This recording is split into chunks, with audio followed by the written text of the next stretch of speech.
নমস্কার, দেখছেন কলকাতা টিভি। আমি সুদীপ্ত রয়েছে আপনাদের সঙ্গে। শুরু করছি জেলার সারাদিন। প্রথমেই যে খবরের দিকে নজর রাখতে হচ্ছে, মানিকতলা ভোটের আগের দিন। আপনারা জানেন যে রাত পোহলে নির্বাচন, 10ই জুলাই 4 জায়গায় উপনির্বাচন রয়েছে। মানিকতলা ভোটের আগের দিন বিস্ফোরক কুণাল ঘোষ, ভোটে সাহায্য করুন, পদ পাইয়ে দেব। বিজেপি প্রার্থী কল্যাণ চৌবের বিরুদ্ধে এবার তোপ দাগলেন কুণাল ঘোষ। তোপ দেওয়ার অভিযোগ, অডিট ক্লিপ এডিট করা হয়েছে, পাল্টা কল্যাণের পক্ষ থেকে বলা হয়েছে। শুনবো সেই অডিও, দেখুন।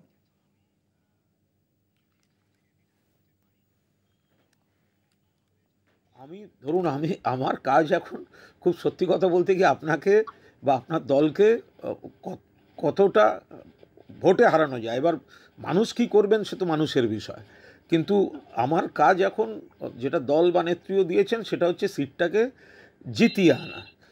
কুণালদা, আপনার কাছে খুব অনুরোধ করছি, আপনি আমার একদম নিবেদন স্বরূপ অনুরোধ করছি, যদি কোথাও মনে হয় একটা উপনির্বাচনে তো আপনার সরকার গড়বে না, ভাঙবে না, যদি কোথাও মনে হয়, সেটাই মানুষকে বলছি, একটা সরকার গড়বে না, ভাঙবে না, কিন্তু সেই কারণেই যখন বিধায়ক চুজ করবেন তাহলে সরকারি পক্ষের লোককে করুন, যাতে এলাকায় আরও ভালো করে কাজ করে। এটা আমরা বক্তৃতাতেও বলছি, আমাদের লাইনও সেটাই।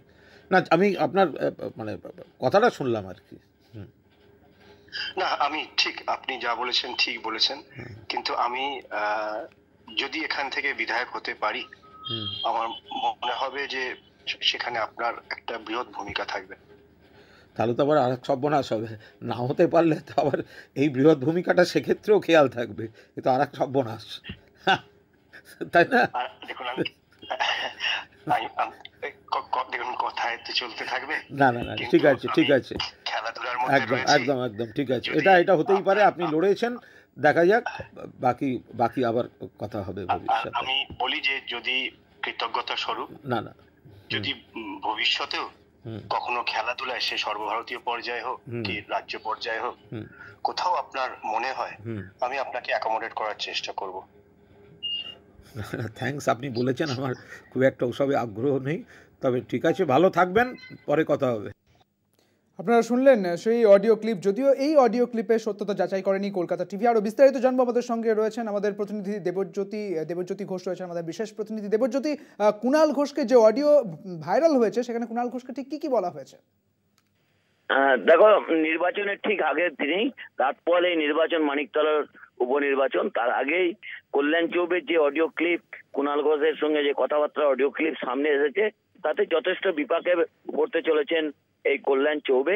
তাকে যে তিনি যেহেতু একটি ফুটবল সংস্থার সঙ্গে যুক্ত রয়েছেন, এআইএফ এর প্রেসিডেন্ট, তিনি বলেছেন তাকে উচ্চ পদে আনা হবে যদি তিনি তার হয়ে ভোটে কাজকর্ম করেন। তাই সেই অডিও ক্লিপ কিন্তু যে সামনে নিয়ে এসছেন কুণাল ঘোষ, তা নিয়ে কিন্তু একটা রাজনৈতিক মহলে যেমন চাঞ্চল্য তৈরি হয়েছে, তেমনি কিন্তু অন্যদিক থেকে বিজেপির পক্ষ থেকেও বলা হয়েছে যে চক্রান্ত, একটা ব্যক্তিগত আলোচনাকে যেভাবে কুণাল ঘোষ সামনে এনেছেন তা কখনোই মেনে নেওয়া যায় না।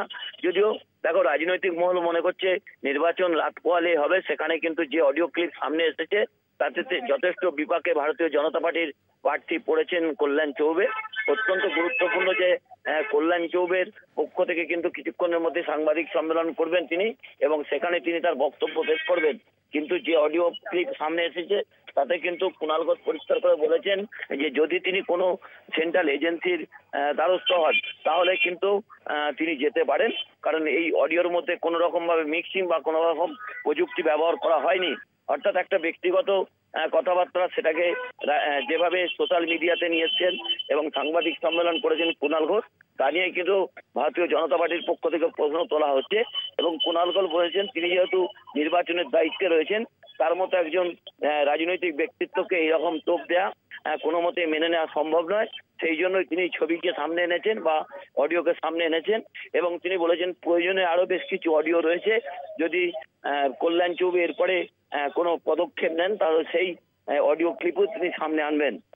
একদমই, অনেক ধন্যবাদ দেবজ্যোতি তোমাকে। আমাদের সঙ্গে ছিলেন আমাদের বিশেষ প্রতিনিধি দেবজ্যোতি ঘোষ। একদমই, যেখানে কুণাল ঘোষ একদম কনফিডেন্স নিয়ে তিনি বলছেন যে এই যে অডিও তা একেবারেই কল্যাণ চৌবের। সেখানে একটি সাংবাদিক বৈঠক করবেন কুণাল চৌবে, তিনি ঠিক কল্যাণ চৌবে তিনি ঠিক কি বলবেন সেদিকেই কিন্তু নজর রয়েছে।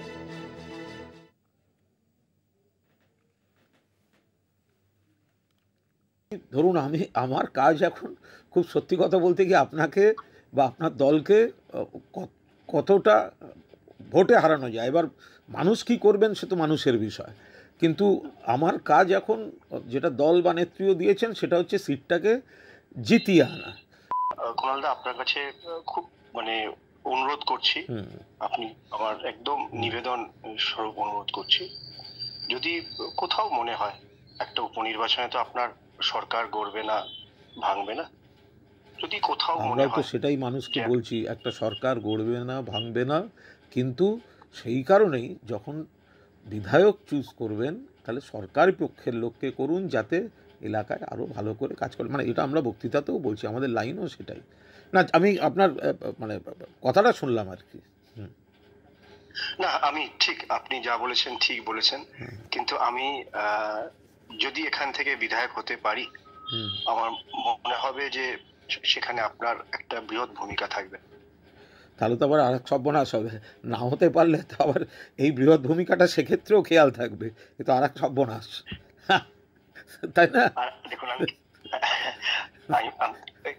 দেখুন কথায় তো চলতে থাকবে। না না না, ঠিক আছে ঠিক আছে, খেলাধুলার একদম একদম একদম ঠিক আছে, এটা হতেই পারে, আপনি লড়েছেন, দেখা যাক, বাকি আবার কথা হবে ভবিষ্যতে। আমি বলি যে যদি কৃতজ্ঞতা স্বরূপ, না না, যদি ভবিষ্যতেও কখনো খেলাধুলায় সে সর্বভারতীয় পর্যায়ে হোক কি রাজ্য পর্যায়ে হোক, কোথাও আপনার মনে হয়, আমি আপনাকে অ্যাকোমোডেট করার চেষ্টা করব। থ্যাঙ্কস, আপনি বলেছেন, আমার খুব একটা ওসবে আগ্রহ নেই, তবে ঠিক আছে, ভালো থাকবেন, পরে কথা হবে। অর্থাৎ শুনলেন সেই অডিও ক্লিপ, যে অডিও ক্লিপ ভাইরাল হয়েছে এবং সেই অডিও ক্লিপের সত্যতা যাচাই করেনি কলকাতা টিভি। তবে এই অডিও ক্লিপের প্রেক্ষিতে কুণাল ঘোষ তিনি বলেছেন যে এই অডিও একেবারেই কল্যাণ চৌবের নিজস্ব এই কথা, এবং তা ঘিরে কিন্তু কুণাল ঘোষকে একেবারে বেশ কনফিডেন্স দেখিয়েছে। পাশাপাশি কল্যাণ চৌবে তিনিও সাংবাদিক বৈঠক করবেন বলে জানিয়ে দিয়েছেন। তবে এই ঘটনায়, অর্থাৎ যখন নির্বাচন রয়েছে, ঠিক রাত পোহানোর পরেই নির্বাচন রয়েছে এবং তার আগে এই ঘটনা যখন সামনে আসে, যখন এই অডিও ক্লিপ ভাইরাল হয়, সেক্ষেত্রে কিন্তু রাজনৈতিক মহল একেবারেই তোলপাড়, কারণ বিজেপি কিন্তু প্রশ্নের মুখে পড়ে গিয়েছে। মানিকতলা ভোটের আগের দিন বিস্ফোরক কুণাল ঘোষ, ভোটে সাহায্য করুন, পথ পাইয়ে দেব। বিজেপি প্রার্থী কল্যাণ চৌবের বিরুদ্ধে তোপ দেওয়ার অভিযোগ, এই অডিও ক্লিপ এডিট করা হয়েছে বলে পাল্টা বলেছেন কল্যাণ চৌবে।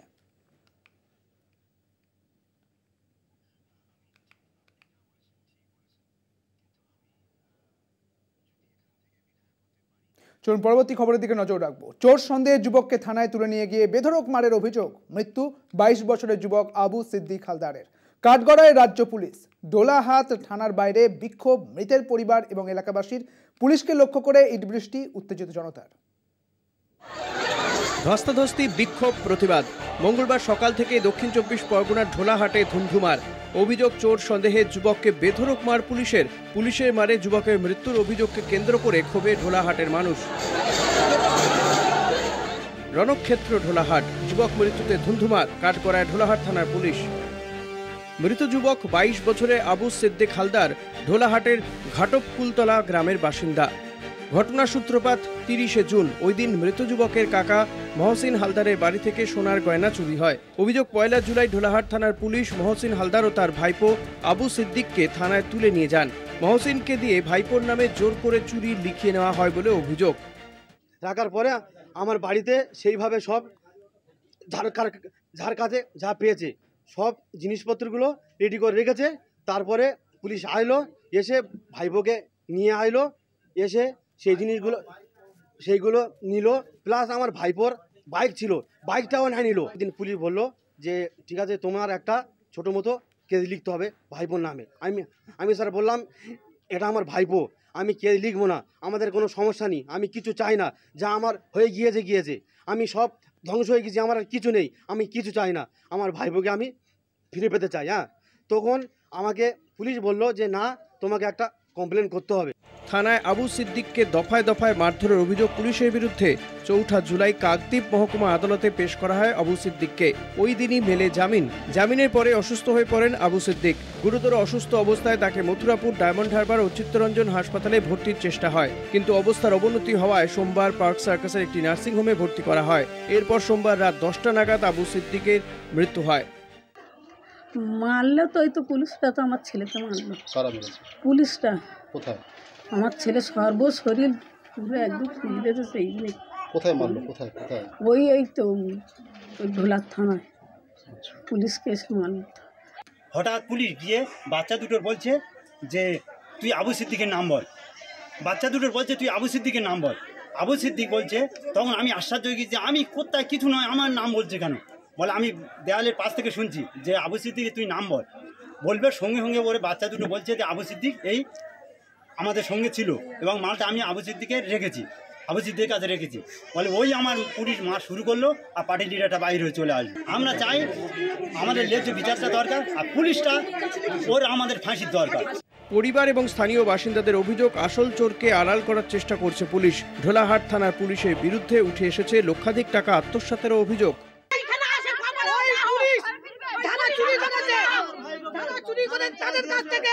তাদের কাছে 3 লাখ টাকা খেয়েছে। সেই ছেলের পুলিশ এত অত্যাচার করে বাচ্চাটাকে মারলো, ওই পুলিশের আমরা শাস্তি চাই। আমরা চাই পুলিশের ফাঁসি চাই। আজকে ওখানে মেরেছে, কালকে ওই থানা মারবে, কালকে ভোলা মারবে, কালকে মথুরাপুর মারবে। এই ক্ষমতা পুলিশের আইন চাই, আইনে সব বিচার হবে। তার জন্য তার মেরে শাস্তি দেওয়ার কোনো ক্ষমতা আছে না।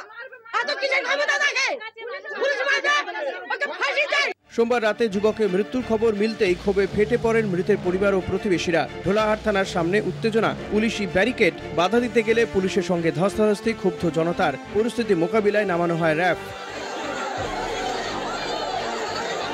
সুন্দরবনের পুলিশ সুপার কোটেশ্বর রাওয়ের বক্তব্য, আদালতে পেশ করার সময় আবু সিদ্দিকের শারীরিক কোনো সমস্যা ছিল না। পরিবারের অভিযোগের ভিত্তিতে বিভাগীয় তদন্ত শুরু করেছে জেলা পুলিশ। ঢোলাহাট থেকে কোয়েল মণ্ডলের রিপোর্ট, কলকাতা টিভি।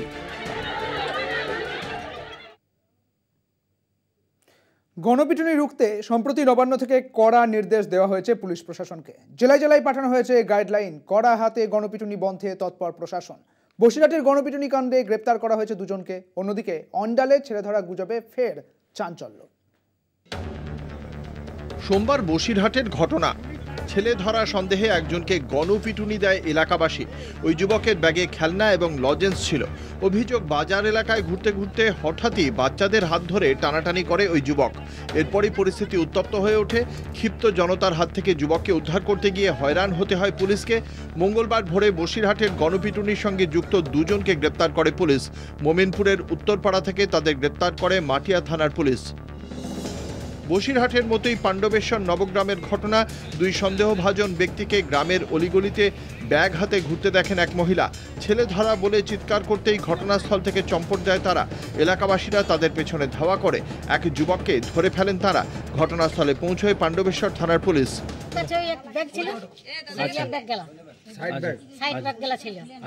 কালো রঙের মতন পড়েছিল। আচ্ছা, আর কিছু দুজন না ব্যাগ ছিল নাকি ওদের? ব্যাগ ছিল। বুঝলাম এই ঘন্টাতে দাঁড়াই আছে, ওই ঘন্টাতে। আচ্ছা, ওই দুয়াটার কাছে আমি বসে আছি। ওরা এইদিকেই আসতো, আমি যদি না ওখানে না টানতাম তাহলে এরা এই দিকেই যেত। কি আমার ওইদিকে দৌড় মেয়ে দিই। আমার নিজেই পাগলা কাঁপছে। আমি এদিকে ডাকতেও পাচ্ছি না, কিছু না না।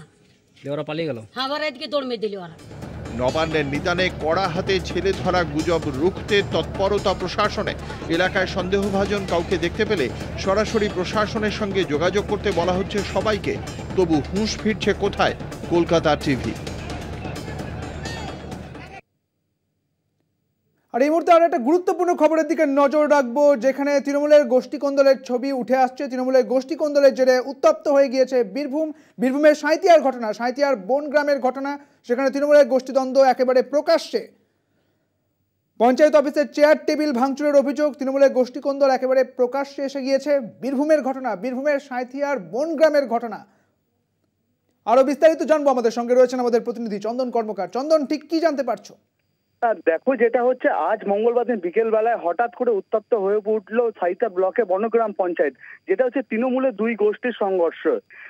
আজকে সাঁইতা বনগ্রাম পঞ্চায়েতের বিডিও অফিসের তরফ থেকে স্বচ্ছ ভারত মিশন নিয়ে একটি বৈঠক ডাকার কথা, আর সেই বৈঠককে কেন্দ্র করে এই গন্ডগোলের সৃষ্টি। আর তার জেরে পঞ্চায়েতে চেয়ার টেবিল থেকে ভাঙচুর করা হয় এবং স্টাফদেরকেও অকথ্য ভাষায় গালিগালাজ করা হয় বলে এমনই অভিযোগ হচ্ছে। বনগ্রাম পঞ্চায়েতের তৃণমূলের 2টি গোষ্ঠী, এক হচ্ছে অঞ্চল সভাপতি অরবিন্দু ব্যানার্জির গোষ্ঠী, অন্যদিকে হচ্ছে পঞ্চায়েতের উপপ্রধান তুষারকান্তি মণ্ডলের গোষ্ঠী, আর এই গোষ্ঠীর জেরেই পঞ্চায়েতে ভাঙচুর বলে জানা গেছে। ঘটনাস্থলে সাইতা থানার পুলিশ এসছে।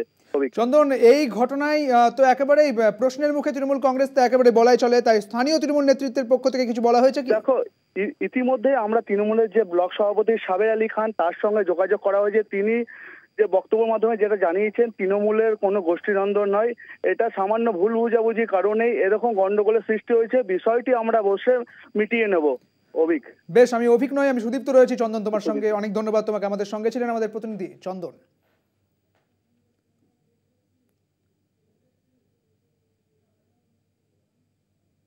এখন সময় একটা ছোট্ট বিরতি, ফিরছি বিরতির পর, সঙ্গে থাকুন। ফিরে এলাম বিরতির পর। মুখ্যমন্ত্রীকে রাজভবনে ডাক রাজ্যপালের। সংবিধানের 167 নম্বর ধারা অনুযায়ী ডাক। সিপি এবং ডিসিপির বিরুদ্ধে ব্যবস্থা নিয়ে রিপোর্ট তলব। চোপড়ার ঘটনার রিপোর্ট নিয়ে সাক্ষাতের ডাক।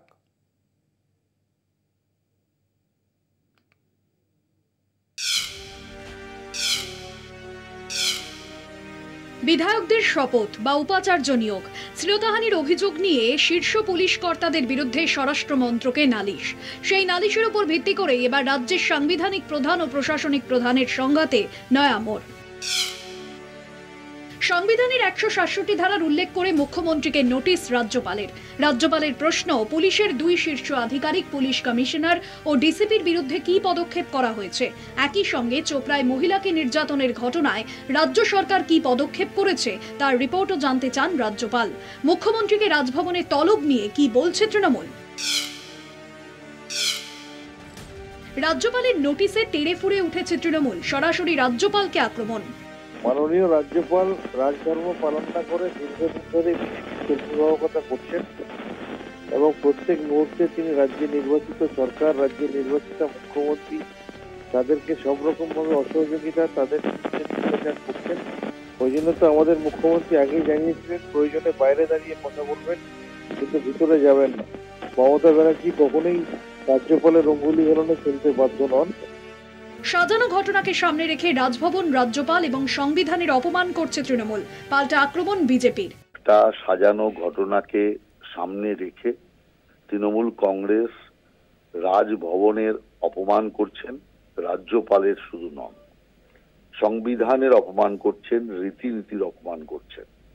এইভাবে তৃণমূল কংগ্রেস যে অপমান করছে তার বিষময় ফল রাজ্যের ওপরই পড়বে।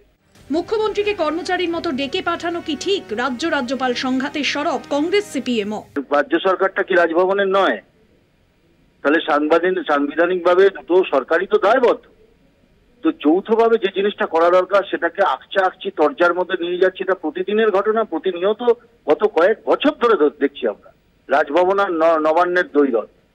রাজনৈতিকভাবে মমতা বন্দ্যোপাধ্যায়ের বিরোধী হলেও পশ্চিমবঙ্গবাসী হিসেবে কখনোই চাইবো না যে রাজ্যের মুখ্যমন্ত্রীকে রাজ্যপালের একেবারে অধস্তন কর্মচারীর মতো করে তার সঙ্গে ব্যবহার করা হোক। কিন্তু আবার এটাও ঘটনা যে রাজ্যের মুখ্যমন্ত্রী বা রাজ্যের সরকার যদি বারবার করে আইনকে লঙ্ঘন করে রাজ্যপালকে সেই সুযোগ করে দেন তাকে তলব করার বা 4টে কথা বলার, সেক্ষেত্রেও সেই সুযোগে সদ্ব্যবহার রাজ্যপাল বা রাজভবন করতে চাইবে। রাজ্যপালের বিরুদ্ধে শ্লীলতাহানির অভিযোগের ভিত্তিতে মুখ্যমন্ত্রীর মন্তব্যে রাজ্যপাল মানহানির মামলা করেছেন। বুধবার হাইকোর্টে সেই মামলার শুনানি হওয়ার কথা। এই পরিস্থিতিতে রাজ্যপালের তলবে কি মুখ্যমন্ত্রী সাড়া দেবেন? কলকাতা টিভি। মমতার উন্নয়নে খড়কুটোর মতো উড়ে যাচ্ছে বিজেপি। নিশীথ প্রামাণিকের হারের পর থেকে গেরুয়া শিবিরে ভাঙন চলছে। কোচবিহারের 24টি পঞ্চায়েতের মধ্যে 13টি হাতছাড়া বিজেপির। আলিপুরদুয়ারেও ফুল বদল। উত্তরবঙ্গে পায়ের তলায় মাটি সরছে বিজেপির। লোকসভা ভোটে উত্তরবঙ্গের একমাত্র কোচবিহারে বিজেপি ধরাশায়ী। কেন্দ্রীয় মন্ত্রী নিশীথ প্রামাণিক পরাজিত। জগদীশ বসুনিয়ার জয়ের পর থেকে বিজেপি তাসের ঘরের মতো ভেঙে পড়েছে। একের পর এক পঞ্চায়েত হাতছাড়া। কোচবিহারে বিজেপির দখলে থাকা 24টির মধ্যে 13টি হাতছাড়া হয়েছে গেরুয়া শিবিরের। জেলার 128টি গ্রাম পঞ্চায়েতের মধ্যে বিজেপি গত পঞ্চায়েত ভোটে জেতে মাত্র 24টিতে। তৃণমূলের দখলে আসে 104টি পঞ্চায়েত। এখন বিজেপির হাতে মাত্র 13টি গ্রাম পঞ্চায়েত। তৃণমূলের দাবি, লোকসভা ভোটের পর বিজেপির দখলে থাকা অন্দরান ফুলবাড়ি 1 ও 2 নম্বর, নাটাবাড়ি 1, বারকোদালি 2, ফুলবাড়ি, কুচুলিবাড়ি, বাগডোগরা, নয়ারহাট, পাড়াডুবি, ঢাংঢিংগুড়ি, মাতালহাট, ভেটাগুড়ি 1 ও 2, বলরামপুর 2 সহ মোট 14টি গ্রাম পঞ্চায়েত তৃণমূলের হাতে চলে আসে।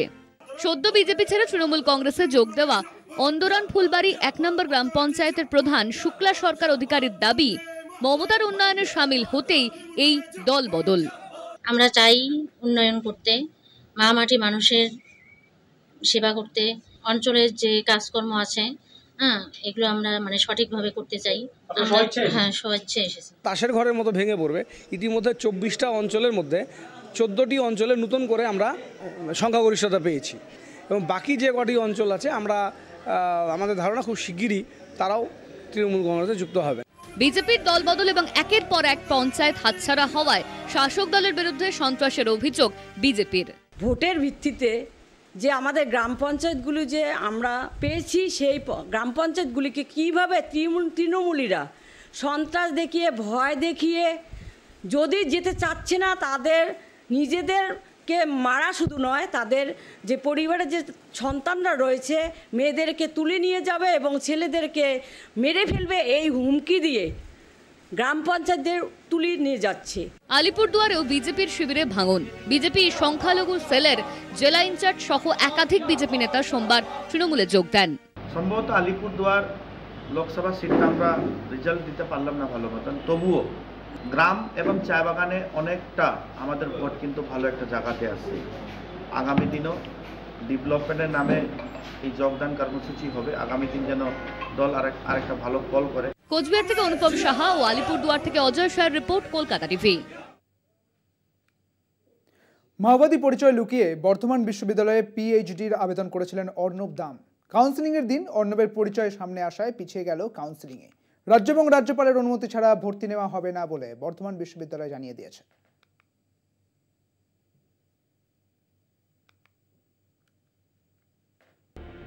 গড়িয়ার বাসিন্দা অর্ণব দাম মেধাবী ছাত্র। খড়গপুর আইআইটিতে পড়তে পড়তে মাওবাদী সংগঠনে জড়িয়ে পড়েন। রাজ্যের অন্যতম মাওবাদী নেতা হিসেবেও পরিচিত হয়ে ওঠেন অর্ণব। অর্ণবের সেই পুরনো পরিচয় এবার বাধা হয়ে দাঁড়ালো। পিএইচডির ইন্টারভিউয়ের হার্ডেল পেরিয়ে আটকে গেল অর্ণবের কাউন্সেলিং। বর্ধমান বিশ্ববিদ্যালয়ের ঘটনা। হুগলি সংশোধনাগারে থাকাকালীন পিএইচডির আবেদন করেন অর্ণব। এখন বিশ্ববিদ্যালয়ের বক্তব্য, বিশেষ অনুমতি না পেলে অর্ণবকে ভর্তি নেওয়া হবে না। এক্ষেত্রে রাজ্য সরকার ও রাজ্যপালের অনুমতি প্রয়োজনীয়। তাকে এখানে নিয়ে আসা নিয়ে যাওয়া কিভাবে সেটা হবে সেটা আমরা জানতে চেয়েছি। ওই সংশোধনাগারের যিনি ইনচার্জ সুপারিনটেন্ডেন্ট তার কাছেই জানতে চেয়েছি। এই জন্য আপাতত যেহেতু তার লিস্টে নাম রয়েছে, এটাকে কাউন্সেলিং বলে। কাউন্সেলিংটাতে একে একে ভর্তি হতে হতে আসে। একজন অ্যাপিয়ার না করলে তার পরের জনকে নিতে হয় আমাদের মেরিট লিস্ট থেকে।